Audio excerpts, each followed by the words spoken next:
جیسے آج انتقال ہوا ہے. اللہ کے لیے مرنا سیکھو, حق بولنا سیکھو, اپنا ہو پرایا ہو ہر جگہ حق بولو. اللہ مجھے بھی توفیق عطا فرمائے. میرے بھائی بزرگوں دوستو, علماء حق کے ساتھ رہنے کی کوشش کرو. انشاءاللہ علماء حق کے ساتھ رہیں گے سب انشاءاللہ. حدیث میں فرمایا گیا یا تو عالم بنو یا طالب علم بنو یا علماء سے محبت رکھنے والے بنو یا علماء کی مجلس میں بیٹھنے والے بنو, اور پانچویں قسم کے نہ بنو, علماء پر تنقید کرنے والے مت بنو. بنو گے تو آگے بیٹ لگا دیا, اگر ایسے بنے تو ہلاک ہو جاؤ گے, برباد ہو جاؤ گے. جو اپنی بربادی چاہتا ہے وہ علماء کے خلاف چلے. جی شیخ عبدالعزیز صاحب علیہ رحمہ نے فرمایا ہے علماء کی جو تنقید کرتے ہیں, ان پر انگلی اٹھاتے ہیں, مجھے ڈر ہے ان کے بارے میں, اور میں قسم کھا کر کہتا ہوں ان کی قبر کھول کر دیکھو گے مرنے کے بعد تو ان کا چہرہ جو ہے وہ پھرا ہوا ہوگا, قبلے سے پھرا ہوا ہوگا. اس لیے علماء کی تنقید نہ کرو.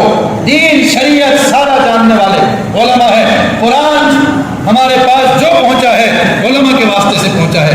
دین سارا علماء کے واسطے سے پہنچا ہے. اگر میرے بھائیوں علماء سے اعتماد ہٹا, پورے دین سے اعتماد ہٹے گا, قرآن سے اعتماد ہٹے گا, رسول اللہ کی زندگی سے اعتماد ہٹے گا. اس لیے پورا مجمع نیت کرے کہ انشاءاللہ علماء کے ساتھ رہیں گے, انشاءاللہ موت تک رہیں گے.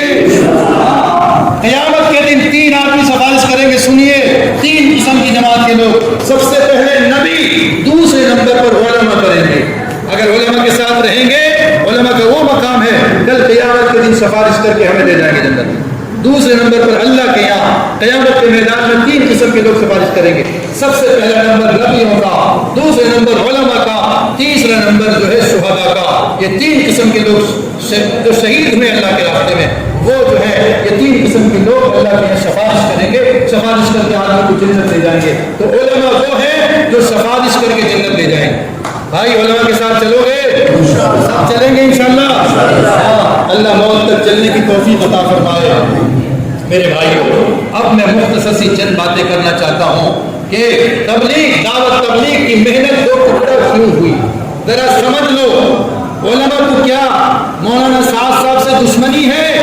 کسی کو کوئی دشمنی نہیں ہے. اللہ کے لیے ملک کا معاملہ آ گیا تو علماء کی لاشیں پوری کی پوری دلی سے لے کر پشاور تک لاشیں ہر طرف میں لٹکی ہوئی تھی.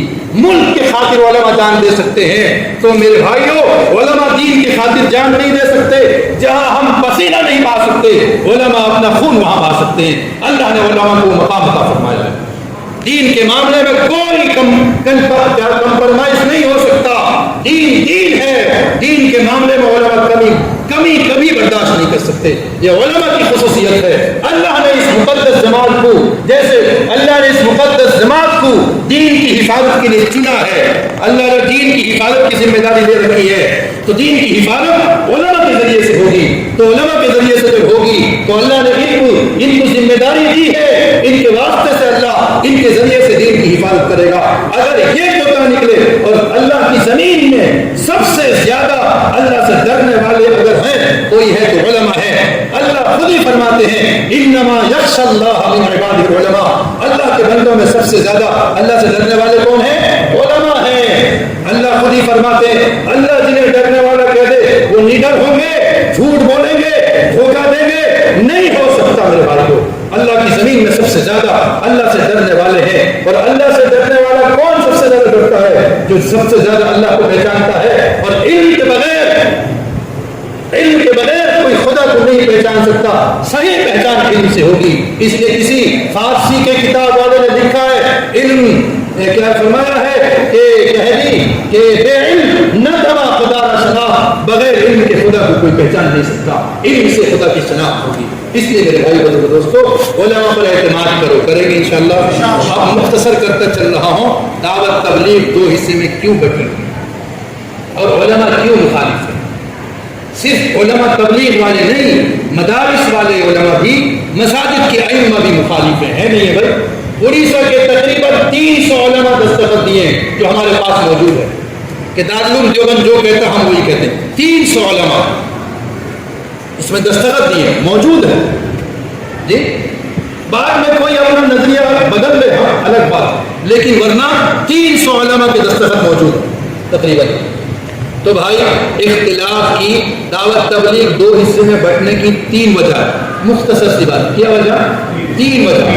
پہلی وجہ یہ ہے کہ امیر ہونے کا حضرت مولانا صاحب کا اعلان کرنا. حضرت دیکھو بھائی، حضرت مولانا الیاس صاحب پہلے ذمہ دار، دوسرے نمبر پہ حضرت مولانا یوسف صاحب، تیسرے نمبر پہ حضرت مولانا انعام الحسن صاحب، انعام الحق صاحب، انعام الحسن صاحب، یہ 3 ذمہ دار. حضرت مولانا انعام الحسن صاحب جو آخری ذمہ دار تھے وہ حج میں گئے ہوئے تھے. حج میں جانے کے بعد بوڑھے ہو گئے تھے تو انہوں نے حضرت مولانا انعام الحسن صاحب نے ایک بزرگ تھے ان کے ساتھ میں مفتی زین العابدین، ان سے کہا کام اب میرے اکیلے کا نہیں رہا، میں چاہتا ہوں یہ کام کو ایک جماعت، ایک شورائی نظام کے ساتھ کام چلے. وہاں حج کرنے گئے ہوئے تھے، 1993 میں آئے تو انہوں نے ایک شورا بنائی. شورا کہتے کمیٹی. یہ کمیٹی کو بھائی آپ کی مسجد کی کمیٹی ہے نہیں ہے؟ جی ہے نا. ایسی ساری مسجدوں کی کمیٹی ہے، ساری بستیوں کی کمیٹی ہے، اور سب مسجدوں کی مدرسوں کی کمیٹی ہے نہیں ہے. یہ کمیٹی جو طے کرے گی وہی بات چلے گی. ایک آدمی جو کہے گا وہ نہیں چلنا. یہی بات ہے بھائی. یہ ہمارے اکابر یہ چاہتے ہیں کہ دعوت تبلیغ کا سارے عالم کا کام ہے، اس لیے اس میں کچھ 10 12 15 آدمی کی ایک کمیٹی ہو. جو کام چلنا ہے سارے عالم میں یہ حضرات بیٹھ کر فیصلہ کریں گے تب چلے گا. یہ حضرات کہتے ہیں ایک فرد جو کہہ دے وہی چلے گا. مولانا صاحب جو کہہ دے، اگر بستی میں ایک سفان بھائی اکیلے کہہ دے جو تو سب مانو گے بھائی؟ نہیں مان سکتے کہ ہم 10 آدمی ہیں جو کہیں گے وہی ہوگا، نہیں ہوگا بھائی.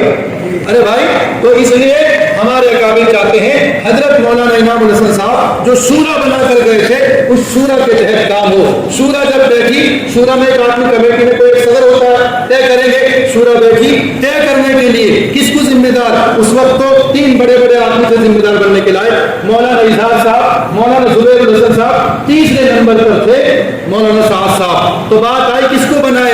مولانا اظہار صاحب سے کہا گیا، ان میں سب میں بڑے تھے، وہ ذمہ دار آپ بن جائیے. انہوں نے کہا میں نہیں ذمہ دار بنتا. کہ اگر میں واسطے سے سنا کسی نے کہا اگر دلی کے کسی کتے کو بھی ذمہ دار بنا دو گے میں بات مان لوں گا، لیکن میں ذمہ دار نہیں بنوں گا. ان کی اپنے نفس کی چھوٹا پنی تھی، میں نہیں بننا چاہتا. مولانا زبیر صاحب کو ذمہ دار بنانے کی بات آئی. مولانا صاحب نے کہا مولانا زبیر صاحب کو ذمہ دار بناؤ گے تو میرے چاہنے والے کٹ جائیں گے، اور مجھے ذمہ دار بناؤ گے تو مولانا زبیر صاحب کے ساتھ چاہنے والے کٹ جائیں گے. اس لیے شورائی نظام سے کام چلے گا. حضرت مولانا انعام الحسن صاحب کی انتقال کے بعد سے اب تک شورائی 3 سال پہلے تک شورائی نظام سے کام چلا ہوا تھا. اس لیے سب مسجدوں میں ہر دن مشورے کے میں ایک آدمی پہلے سے جو کل تھا آج مشورہ میں وہ ذمہ دار بن کے طے کرتا ہے. ایسے ہی ضلع کے مشورے میں جو پرانا ذمہ دار تھا آج مشورہ لے کر طے کرتا ہے. ایسے ہی صوبائی مشورے میں جو پہلے سے ذمہ دار تھا آج مشورہ لے کر طے کرتا ہے. یہی شورائی نظام ہے، یہی شورائی نظام ہے. مسجدوں کا کام شورائی نظام میں چلا ہوا ہے، اور اس کا جی ضلع کا کام شورائی نظام میں چلا ہوا ہے، صوبے کا کام شورائی نظام میں چلا ہوا ہے، ملکی کام شورائی نظام میں چلا ہوا ہے. عالمی کام کیوں ایک فرد کی بات پر چلے گا؟ ہم یہی کہتے ہیں ایک فرد کی بات پر نہیں چلے گا، بلکہ شورا کے تحت کام ہو. جو حضرت مولانا حسن صاحب شورا بنا کر گئے تھے اسی کے تحت کام ہوگا تو ہم ساتھ میں بڑھنا نہیں ہے بھائی. یہ بات ہے. سب سے پہلے غلطی یہ ہوئی کہ مولانا صاحب امیر ہونے کا دعویٰ کر بیٹھے جی، جس کی وجہ سے ساتھی ٹوٹ کر آ گئے دوسری طرف جی. اور اچھا جی ملانے کے لیے بہت سارے ساتھی، حتیٰ کہ عرب والے مہمان بھی آئے، عرب کے مہمان آئے ملانے کے لیے. مولانا ارشد صاحب مدنی بھی ملانے کے لیے گئے اور ان سے کہا، میں نے سنا ہے یہاں تک مولانا ارشد مدنی نے کہا مولانا صاحب سے کہ آپ ذرا نیچے اتر جائیے، معاملہ حل ہو جائے گا، آپ پوسٹ سے نیچے اتر جائیے. انہوں نے کہا کہ آپ ایک سیڑھی نیچے اتر جائیے. تو مولانا صاحب نے امیر الہند جو اس وقت کے اور جمعیت علماء کے صدر، ان سے ایسی بات کہی انہوں نے کہ حضرات میں تو لفٹ سے آتا ہوں سیڑھی سے نہیں آتا. واہ رے واہ، ملنا نہیں چاہتے جی. یہ بات میں نے سنی ہے واسطے سے بھائی. اور دوسری بات یہ ہے کہ عرب مہمان آئے، وہاں سے جماعت حج میں گئے تھے، مولانا احمد لاج صاحب وغیرہ بھی، مولانا سعد صاحب بھی سب گئے ہوئے تھے، وہاں ان سے بات کیے ہم جائیں گے آپ حضرات میں مصالحتی بات کریں گے. جب آئے مولانا احمد لاج صاحب وغیرہ سے جو شورا کے ذمہ دار ہے بات کیے کہ ٹھیک ہے ہم تیار ہیں، ان سے بات کرنے گئے، انہوں نے کہا یہاں کوئی بات نہیں چلتی، یہاں آؤ مشورے میں امور میں شریک ہو، آپ ایسا بات نہیں کر سکتے. حالانکہ وہ لوگ بیچارے آئے تھے. جب وہ لوگ اصرار کرنے لگے، بار بار اصرار کرنے لگے، تو ان کے پیچھے جو ہے کس کو جی CBI کو لگا دیا گیا، جس کی وجہ سے وہ لوگ واپس ہونا پڑا. یہ مصالحت اور ملنا نہیں چاہ رہے ہیں، میں جو کہوں وہی چلے جی بھائی. اس کے بعد اختلاف کی دوسری وجہ قرآن اور حدیث میں غلط تشریحات کرنا، من مانی کرنا. انہوں نے کہا اللہ کے ہاتھ میں ہدایت نہیں، اگر ہوتی امام صاحب نے بولا اللہ کے ہاتھ میں ہدایت نہیں، اگر ہوتی تو پیغمبر رسولوں کو کیوں بھیجتا. قرآن کی آیت کے خلاف قرآن کہتا ہے اللہ کے ہاتھ میں ہدایت ہے، انک لا تہدی من احببت ولکن اللہ یہدی من یشاء. اللہ کہتے ہیں ابو طالب سے متعلق، اے نبی جی ابو طالب کو آپ ہدایت نہیں دے سکتے، ولکن اللہ یہدی من یشاء، اللہ جسے چاہے گا ہدایت دے گا. تو کس کے ہاتھ میں ہدایت ہے بھائی؟ ہمارا سب کا عقیدہ کیا ہے بولو؟ ہدایت ہے نہیں ہے. سب کا عقیدہ کس کے ہاتھ میں ہدایت ہے؟ اللہ کے ہاتھ میں ہدایت. وہ کہتے ہیں اللہ کے ہاتھ میں ہدایت نہیں. بتاؤ قرآن کے عقیدے کے خلاف کوئی عقیدہ بیان کرے گا، ساتھ چلیں گے تو چھوڑیں گے، ساتھ چھوڑیں گے. اللہ کے ہاتھ میں ہدایت نہیں. کیا ہدایت ان کے پاس سے ملے گی؟ ہم وہاں جائیں گے، اس جماعت میں ہدایت ملے گی جو کہے کہ اللہ کے ہاتھ میں ہدایت نہیں، وہاں ہم جائیں گے جی بھائی نہیں جا سکتے. یہ بات انہوں نے کہی. اچھا جی آگے پیغمبر کو بھی نہیں چھوڑا، حضرت موسیٰ علیہ السلام کی شان میں گستاخی کی.